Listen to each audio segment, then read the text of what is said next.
Estamos ao vivo.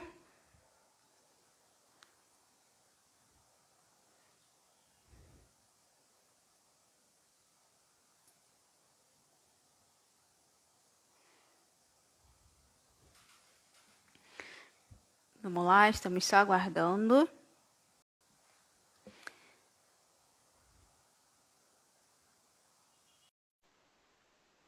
Prontinho. Eu acho que agora foi. Agora estamos ao vivo, novamente. Isso, tivemos um probleminha aqui no nosso transmissão, mas chegamos. Chegamos e estamos no nosso terceiro episódio de videocast. Lembrando, pessoal, que o vídeo na íntegra do videocast está lá disponível no canal do YouTube do Lateca, Lateca UERJ. E aqui também, né? Tanto no EPA quanto no Instagram do Lateca, nós estamos postando alguns cortes bem interessantes para vocês poderem estar aprendendo ainda mais. É isso aí. Né? Então, assim, é muito importante a gente falar também, né, que essa semana, né, a gente tem tido uma semana de videocast sobre o tema da comunicação alternativa, porque a gente está, né, todos os anos, a gente, no mês de outubro, comemora o mês da comunicação alternativa, né? Isso mesmo. E vamos chamar a nossa terceira convidada, que ainda não está aqui. Sim. Acho que tem que mandar aqui para ela, para ver se ela vê aqui.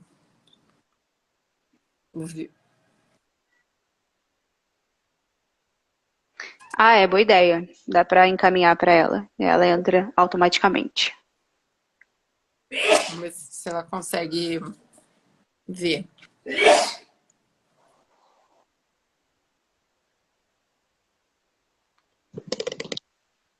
Também aqui com a minha canequinha. Isso aí. O áudio tá bom, então, né? Tá ótimo. Que bom. Eu não sei se começa a falhar quando entra um terceiro convidado, não sei. Não sei. Mas tá ótimo, não tá falhando nada.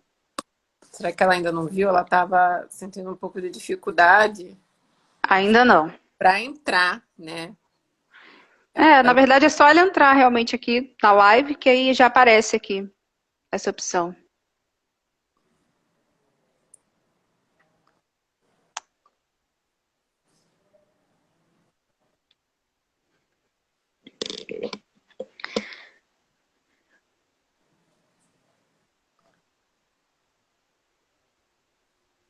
Será que se eu sair daqui, eu saio da imagem?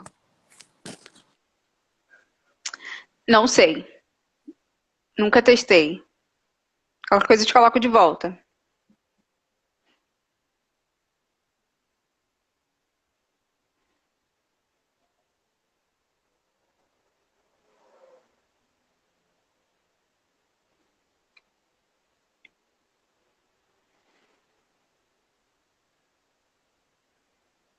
Foi. Eu fiquei, eu saí.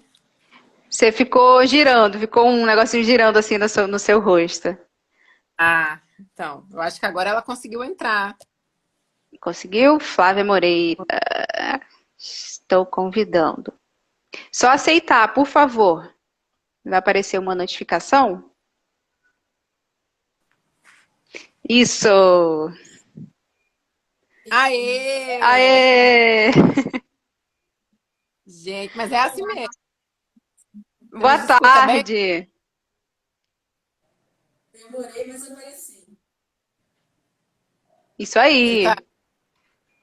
você tá nos ouvindo bem, Flávia? Ih, super bem. Vocês estão me ouvindo? Tá um Sim. pouco baixo para mim. Melhorou? Sim. Se você puder ficar um pouco mais perto do seu. E Fala, agora, melhorou? Sim. melhorou sensivelmente, como diz a professora Leda, sensível melhora. Então, né, acho que a gente está no terceiro episódio do nosso videocast, como a Gabi bem lembrou, né? Tá chovendo aí, Gabi? Não, hoje tá sol. É que Hoje o dia tá bonito. é Rio São Paulo aqui. Bom, e aí a gente tem a honra, né, da nossa terceira convidada ser quem? Quem? Nada mais, nada menos que Flávia. Pedagoga pela UFSCar. Né? Gente, assim, eu resumi, porque é muita coisa que essa mulher tem. Então, eu fiz um resuminho, né? Também pela mesma universidade, né, pela UFSCar. Doutorado pela UERJ, né, doutorado. E ela acabou de finalizar o pós-doc dela também pela UERJ, né? Então, imagina aí o que a Flávia tem para nos trazer aqui no dia de hoje, né, Gabi? Isso aí, muito bom, Flávia, ter você aqui conosco. Seja muito bem-vinda. E a nossa primeira pergunta é: como que você conheceu a comunicação alternativa? Eu conheci, só antes de falar, né? Deixa eu me audiodescrever, porque Claro. temos alguém com deficiência visual, né? Então, eu sou uma mulher de pele branca, tenho cabelos castanhos e longos. Hoje eu estou usando um vestido preto com bolinhas brancas, um brinco de argola. Atrás de mim tem uma estante de madeira com livros. E estou usando um batom rosa, né, para dar um charme. Bom, então, como que eu conheci a comunicação alternativa? Vou fazer uma breve explicação para ficar melhor. Quando eu entrei no Benjamin Constant como professora temporária, o perfil dos alunos era mais de deficiência visual, ou seja, cegos e com baixa visão. Alguns tinham alguma ou outra questão, né, que era além da deficiência visual. Quando eu voltei ao Benjamin Constant em 2013 como professora efetiva, o perfil dos alunos estava bem diferenciado. Então, nós tínhamos muitos alunos com outras deficiências além da deficiência visual. Inclusive, esses alunos não apresentavam a comunicação convencional. Né? Então, eles apresentavam necessidades complexas de comunicação. E eu fiquei muito preocupada com aquela situação e queria recursos que pudessem me auxiliar e, sobretudo, auxiliar esses alunos. Só que os cartões, por exemplo, cartões lá do Portal Araçá, que aqui na minha mão eu tenho um cartão de fundo branco com uma imagem preta, né, com duas setas, uma seta do lado direito e uma seta do lado esquerdo, para representar o sinal de não, que é o sinal, né, socialmente aceito. Mas essa imagem, ela não dava conta de atender a essas necessidades complexas, porque eles precisam alcançar essas informações por meio do tato. E não só do tato, por meio dos outros canais sensoriais. Porque quando a gente fala de deficiência visual, é importante considerar não só o tato, mas também os outros canais sensoriais, né? Como a audição, o olfato, consequentemente o paladar, né? E isso tudo eu precisava buscar. Então, eu fiz um projeto de pesquisa e consegui entrar no doutorado da UERJ. Só que aqui na nossa literatura nacional, poucos professores e pesquisadores, na época, utilizavam recursos táteis. E quando nós falamos de coisas táteis, né, existem muitas coisas táteis no nosso entorno. Né? O chão, a parede, a nossa roupa, a nossa pele, tudo isso é tátil, tudo isso é como uma comunicação que nós percebemos e sentimos com o nosso corpo, que é o nosso sistema sensorial. Então, eu precisava desse material que também me desse esse embasamento teórico. E aí, por pesquisas no Google, eu achei o site da Texas School for the Blind and Visually Impaired, que é uma escola americana lá no Texas e que trabalha com os símbolos táteis. Existem diferentes tipos de símbolos táteis, como o da American Print House e o da Texas School. E eu tive a oportunidade de ir a essa escola para conhecer como que eles elaboravam e como que eles utilizavam esses recursos com os alunos. E eu fiquei encantada, né? E acabei trazendo isso para a minha pesquisa. Eu pensei o seguinte, se funciona lá, aqui também vai funcionar. Obviamente que não é exatamente. Então, quer dizer assim, que seu primeiro contato foi na prática mesmo. Você teve que lidar, né, com estudantes com dificuldades complexas de comunicação e você se viu ali, naquele momento, assim, caramba, eu tenho que buscar. né? Eu tenho que ver alguma coisa, né? Porque você falou, né? Você fez o mestrado, o doutorado, a gente até vai falar um pouquinho do seu doutorado, que eu acho que tem muita coisa bacana. Mas, assim, o seu primeiro contato foi porque você estava diante de um aluno que necessitava, né? Então, partiu da necessidade de ir atrás, não é isso? Isso. Foi uma inquietação como professora para auxiliar esse aluno na sala de aula e além da sala de aula, né? Porque a comunicação é para a nossa vida. E é isso. E, então, como eu estava falando, né? E aí eu trouxe essa ideia, né, aqui para minha pesquisa e também pensando que se dá certo lá, pode dar certo aqui. É claro, considerando as adaptações e o perfil dos nossos alunos e também a nossa realidade. Então, eu fiz a adaptação dos símbolos táteis de lá e a minha pesquisa ela teve duas etapas, né? Na verdade, a segunda etapa ela acabou tendo um outro desdobramento que ela aconteceu na casa da criança. Eu acabei criando um programa de comunicação alternativa tátil, o PACT, e a elaboração desses recursos é interessante porque foi feito com materiais de baixo custo e que podem ser replicados por outros professores, né? E aí, esse curso, na verdade, esse programa de comunicação alternativa tátil, ele acabou tendo desdobramentos, né? O curso que eu dou lá no Instituto Benjamin Constant, que é um curso de 30 horas, que eu falo a respeito dos símbolos táteis e dos outros recursos táteis da comunicação alternativa, e também de outros aspectos referentes às características desses alunos, que no caso é a deficiência múltipla sensorial visual.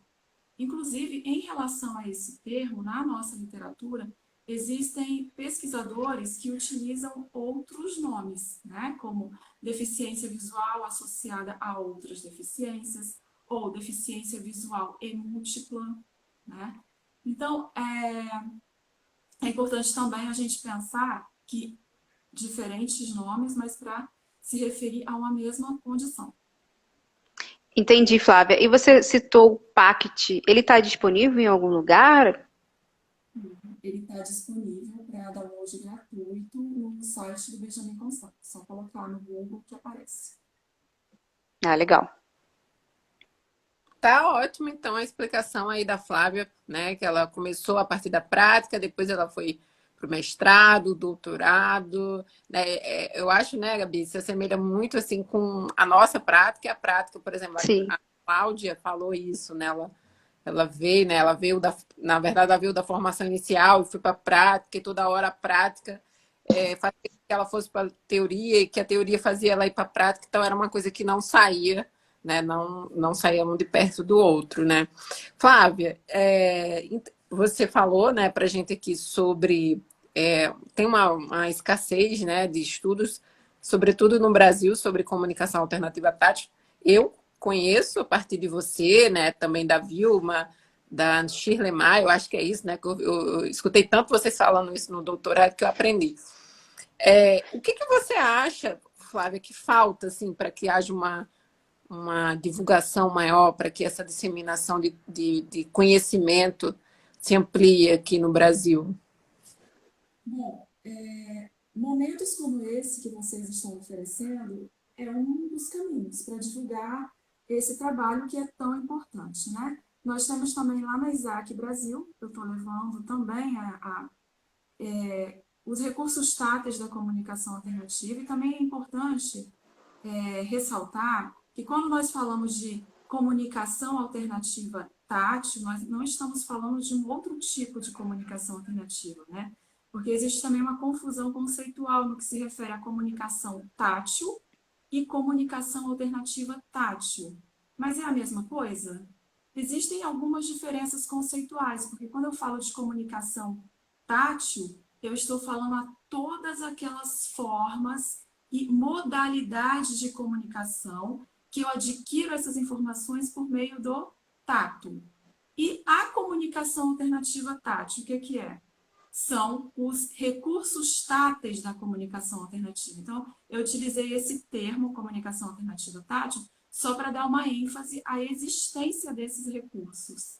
Então, isso é muito importante de esclarecer, né? Para que as pessoas compreendam a diferença entre quando eu falo comunicação tátil e comunicação alternativa tátil.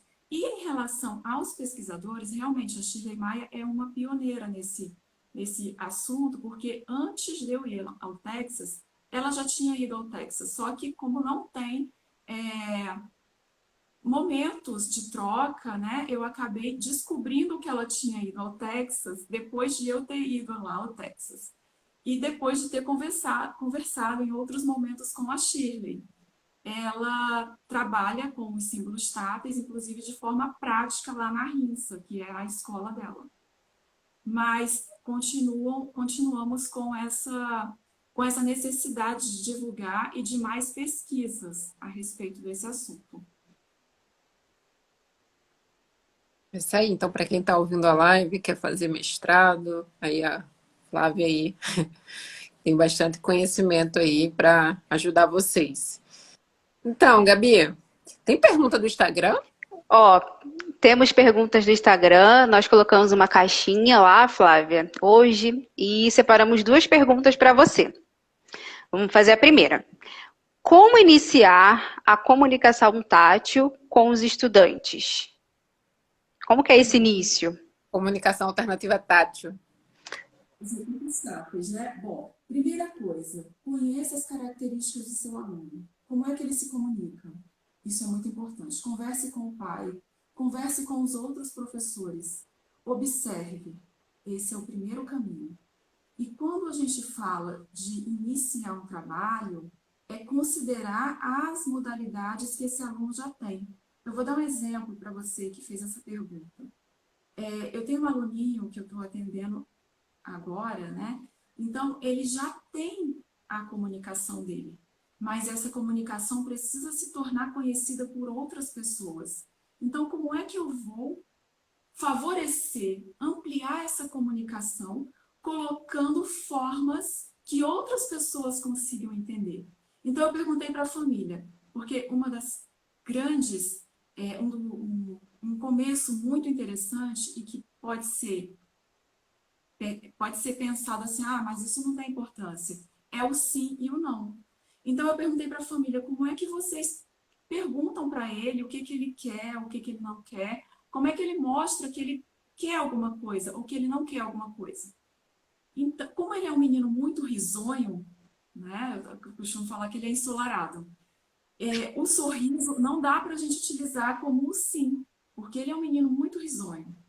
Então, a família convencionou de levantar o dedinho, ou da mão direita ou da mão esquerda. Levanta o dedinho para dizer sim. Então, no início, esse levantar de dedinho, até porque ele é uma criança hipertônica, né? Era uma grande dificuldade, né? Então, eu utilizei objetos concretos, né? Que são os chamados objetos de referência, para aumentar essa forma de comunicação, que é uma forma de comunicação elementar, mas é elementar e muito importante, né? Porque já era conhecida desse menino em casa, e aí ela foi aumentada na escola com esse objeto. Então, tem o objeto de referência, tem o dedinho que levanta para responder que sim, e, além disso, existem o prolongamento de vogais, né? Que nós podemos pensar como que seria mais confortável para esse aluno expressar esse sim. Será que a palavra sim realmente é confortável para ele falar? Uma criança que ainda não fala, uma criança que tem necessidades complexas de comunicação? Então, essas são questões para nós pensarmos e refletirmos. Mas não existe uma fórmula mágica, tá? Cada aluno tem uma característica diferente muito própria. Então, esse menino, ele é hipertônico, ele é cadeirante, ele tem uma baixa visão e tem essas modalidades informais e idiosincráticas. Tem uma outra menina que tem características muito semelhantes às dele. Ela também é cadeirante, na verdade, ele tem paralisia cerebral, ela também. Só que ela é hipotônica. Ela também tem um resíduo visual. Mas como cada um é cada um, o trabalho com ela é um pouco diferente do que eu faço com ele. Então, assim, é muito de nós observarmos, termos empatia, nos colocar no lugar do aluno. Será que aquilo que eu estou oferecendo vai ser possível desse aluno entender? E se fosse eu que estivesse recebendo isso, eu iria compreender se eu tivesse as mesmas condições do aluno? Então, vamos refletir sobre isso, tá? E também é importante o tempo de espera. Quando nós oferecermos o recurso para o aluno, não fique achando que ele vai te dar essa resposta rápida. Isso é um processo. Na primeira semana, nada. Na segunda semana, talvez nada. Na terceira semana, talvez ele te dê algum sinal. Ou talvez aquilo que você fez com ele na escola, ele só vai responder em casa. Eu Então, acho assim, que o que você está falando, né, colabora, né? Eu acho que tem tudo a ver, né, esses videocasts com o que a Rita trouxe ontem sobre o interlocutor, né, de você estar disposto a conversar com o outro, né? Eu acho que você também está trazendo isso de você esperar, né, essa comunicação, esperar a vez do outro falar, porque a gente às vezes fica muito ansioso também, né? A gente prepara um recurso, um material e quer que aquilo dê certo, né? Tem aquela expectativa nossa também em relação a, enfim, a implementação, né, do recurso. Então, tudo que você está falando aí, né, eu lembrei ontem aqui, Gabi, tem tudo a ver com a questão da importância desse interlocutor, né, desse parceiro comunicativo, né? Não adianta você trazer, né, Flávio, né, símbolos táteis, né, tentar introduzir se você não está disposto a conversar com aquela pessoa, né? não se colocar no lugar da outra pessoa, né? Imaginar, tentar imaginar como seria se fosse com você. Controlar também a nossa ansiedade. Não é porque o aluno não respondeu para você há um mês que você está tentando que o seu trabalho está dando errado. Calma, vamos controlar também a nossa ansiedade. Nós ficamos muito preocupados e nos culpamos muito. Ah, eu fiz tudo errado, não está dando certo, mas calma. Cada um tem o seu tempo, tá? E vamos pensar também sempre nessa questão que a Stephanie falou, do ser parceiro de comunicação e estar disposto a esperar a resposta desse aluno. Muito legal, Flávia. E agora você falou uma questão que me fez lembrar. Você falou, a gente tem que se colocar no lugar do outro, né? E às vezes pode não ser tão óbvio para uma pessoa e outra. No início, você se autodescreveu, né? Aí eu queria que você falasse um pouquinho para a gente a importância disso, se é a autodescrição que fala, como é que é? Então, é a autodescrição que nós costumamos fazer, né? Pensando na pessoa que talvez esteja nos assistindo e que não enxergue, ou que tenha um resíduo visual muito baixo, que não permita perceber as características dessa pessoa por meio da tela. Então, é importante passar um pouco do que está acontecendo, dessa pessoa que está falando. Quem é essa pessoa que está falando? Que voz é essa? De quem é essa voz? Que características que essa pessoa tem, né? E agora que você falou isso, me fez lembrar de vou dar um spoiler aqui. Nós teremos um congresso que é o CONIM, lá no Instituto Benjamin Constant, e nós, eu digo nós porque sou eu, a professora Márcia Noronha de Mello, e a professora Elane, que é da Universidade Metodista. Nós vamos falar um pouco sobre a comunicação social áptica, né? Então, lá no início da minha fala, quando eu falei que nós sentimos, né, as texturas, as sensações com o nosso corpo, o nosso sistema, né? Então, o nosso corpo, o tato, ele se refere ao áptico. Então, quando a gente fala de audiodescrição, quando eu falei aqui, eu sou uma mulher de pele branca, eu tenho cabelos longos e castanhos, atrás de mim tem isso e aquilo, mas a comunicação social áptica, ela vai além disso, né? E aqui eu estou pensando aqui nas pessoas com surdo-cegueira. Não vou falar sobre isso, tá? Só para ampliar mais essa questão da descrição. Então, a comunicação social áptica, ela pretende passar informações que a audiodescrição não atende. Por exemplo, eu falei das características físicas. Mas eu não falei se eu estava dando um sorrisinho, eu não falei se eu estava com o lado direito, com o ombro direito apoiado no braço da cadeira, eu não falei se eu estava balançando a perna. Então, são detalhes que a pessoa que não enxerga não consegue perceber, né?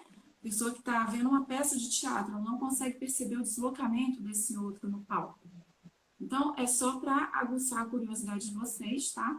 Mais informações lá no Coni. Muito bom. Videocast, né? Porque aqui vai ter bis, né, gente? Tem que ter bis aqui para a gente falar de mais coisas interessantes, porque a Flávia tem bastante coisa legal para falar para a gente aqui. Eu já deixo aqui o convite ao vivo, né, para Rafaela Lupetina para vir falar sobre surdo-cegueira com a gente aqui. Sim. Outra grande referência. Inclusive também o nome da professora Márcia Noronha de Mello, que é Top Master Super Power. Ah, vamos sim. Passa nosso contato aí para ela que a gente quer fazer, né, mais vídeos, né? Eu acho que uma coisa que a gente está discutindo muito, né, Gabriela, que esse videocast é para furar a bolha. É para a gente falar com gente totalmente diferente. A gente começou com pessoas que a gente conhece, né? Mas a gente quer falar com várias pessoas. Então, vocês que querem conversar com a gente, falar um pouquinho do seu trabalho, se inscreve aqui, coloca aqui embaixo no YouTube do Lateca, que a gente quer conversar com vocês. Isso aí. Bom, E temos a segunda pergunta aí, né, Stephanie?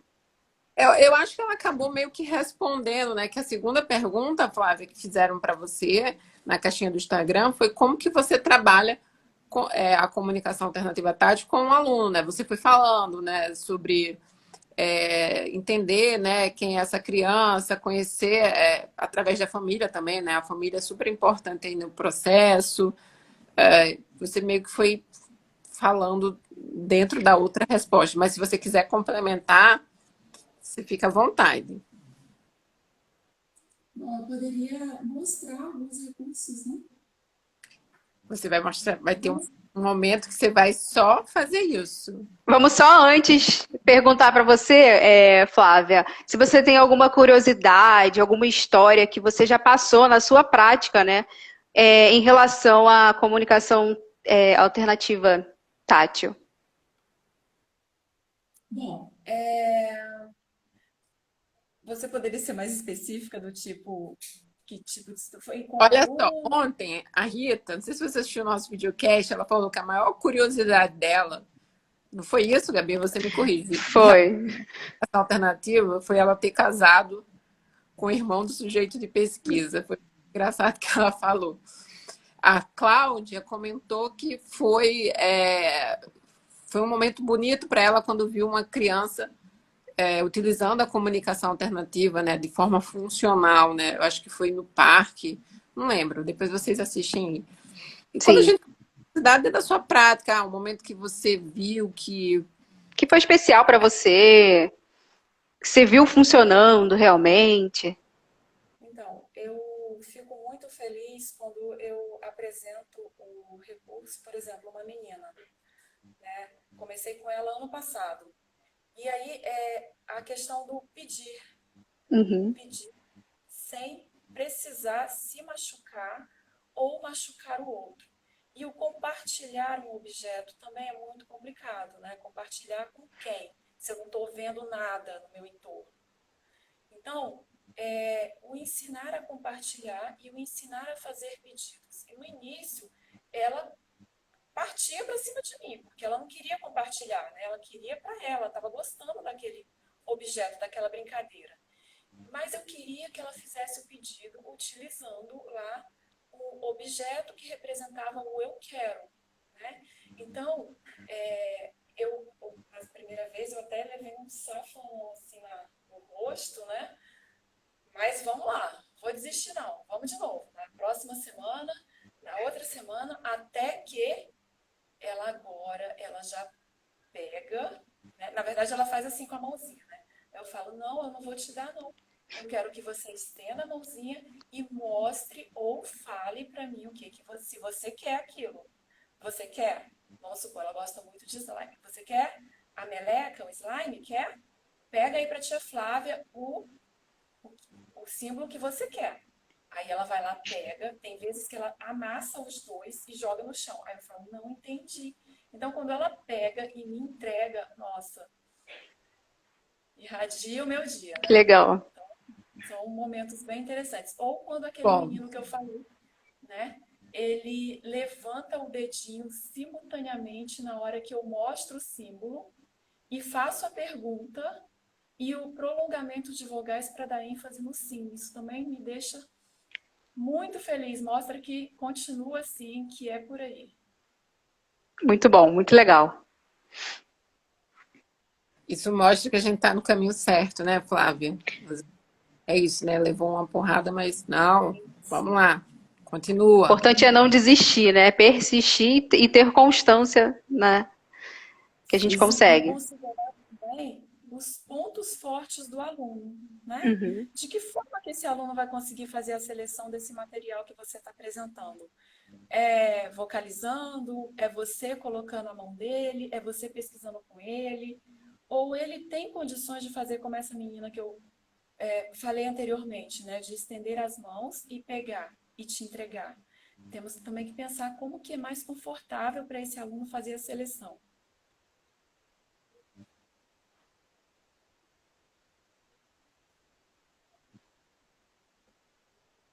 Sim. Stephanie, você tá aí? Eu acho que ela caiu. Mas vamos continuar aqui. Agora, Flávia, você falou que tem um material aí que você trouxe, um recurso. Você poderia mostrar pra gente? Então, eu vou mostrar para vocês uma prancha feita com objetos de referência, tá?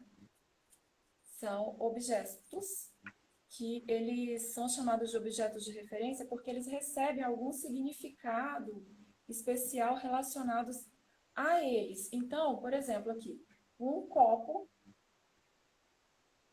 Mas o que que esse copo recebeu de significado especial relacionado a ele? Ele representa aqui a hora do lanche, né? Então, esse pedacinho de espuma aqui com esse revestimento de capa azul. Ah, desculpa, gente. Esse material aqui, ele é feito com um pedaço de papelão no formato de um retângulo.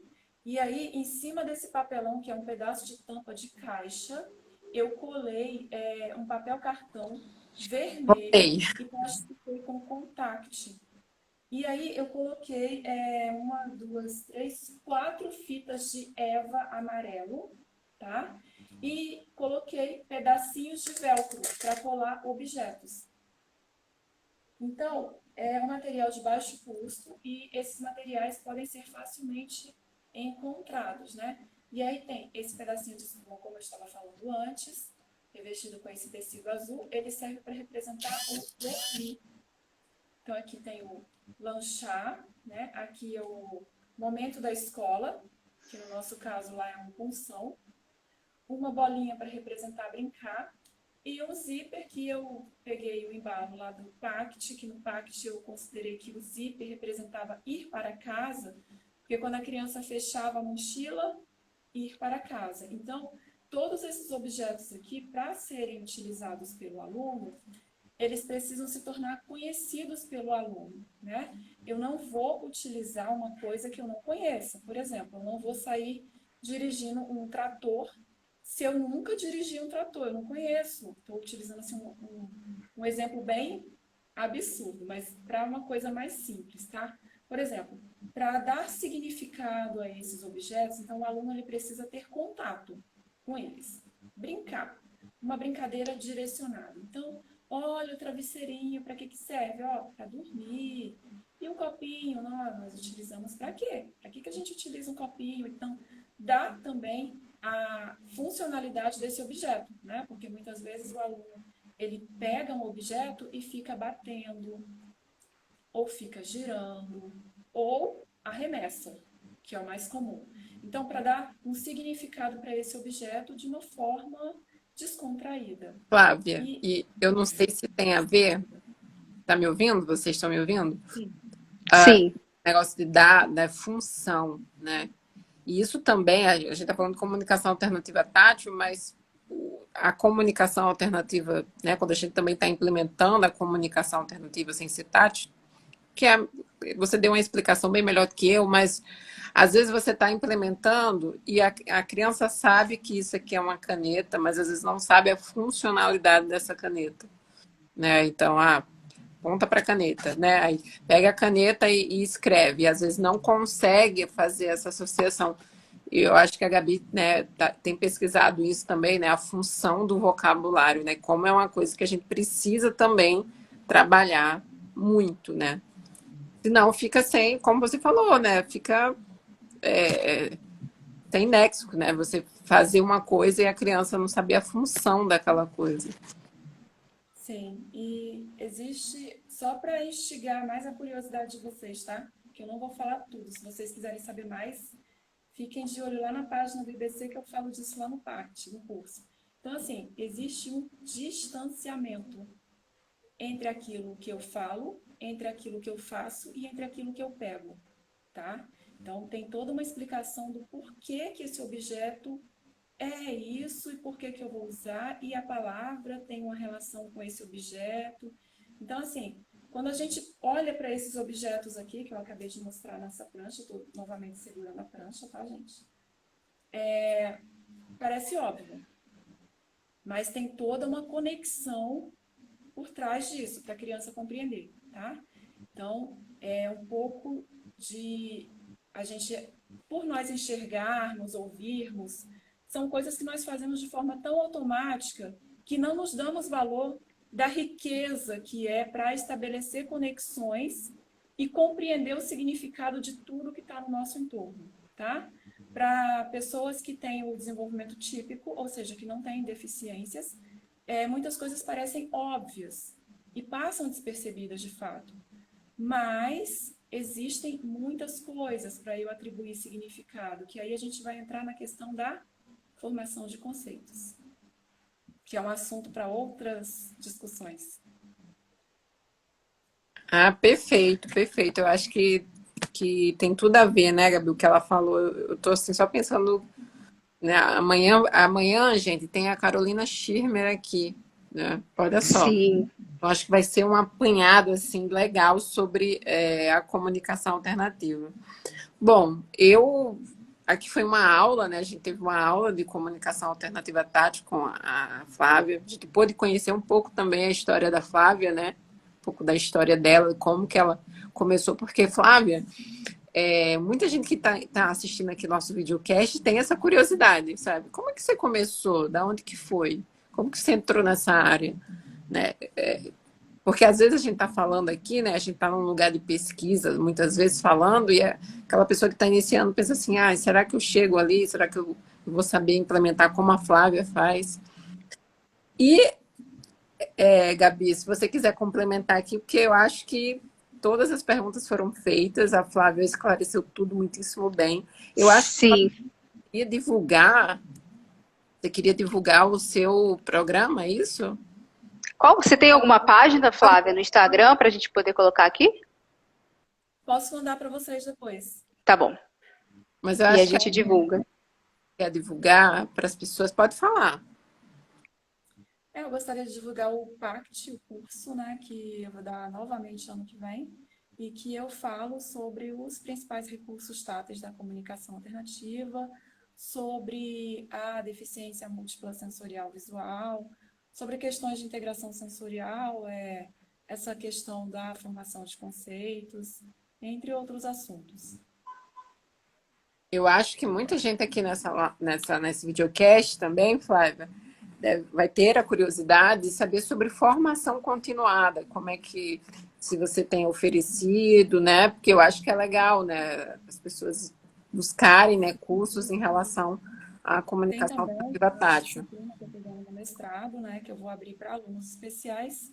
Então, se alguém, só que é presencial, não é remoto, tá? Então, se alguém puder, fica de olho lá no site que vai abrir também a inscrição. E é uma disciplina que aprofunda mais ainda as questões dos recursos táteis da comunicação alternativa e da deficiência múltipla sensorial visual. Então, Muito legal. Hein? Ficou a dica aí, corre lá no site do IBC. Quando abrir, a gente também pode divulgar, né, lá nos stories, fiquem acompanhando. E vamos colocar na descrição o arroba lá da sua página, tá bom, Flávia? Para quem quiser entrar em contato, falar com você. Tá bom, gente. Obrigada. É isso aí, a gente queria agradecer aqui o nosso terceiro videocast com a convidada maravilhosa.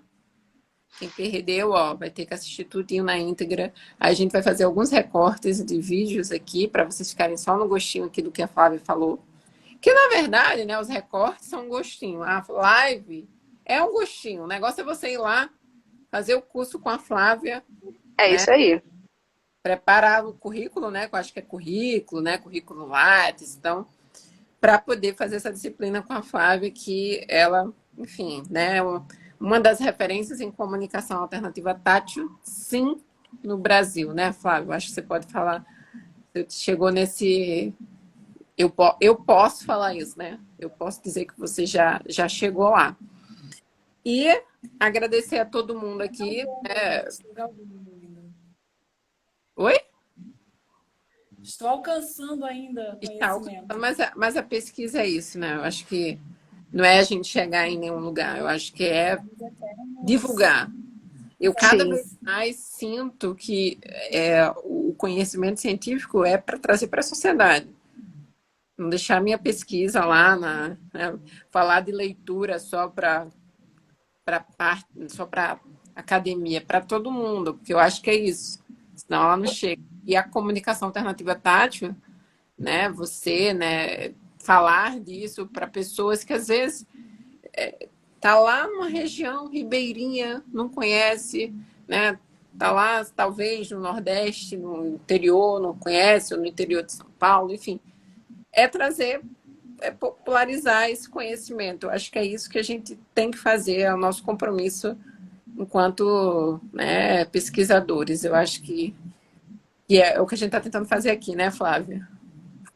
Sim. Bom, sem dúvidas. E aí a gente então, obrigada.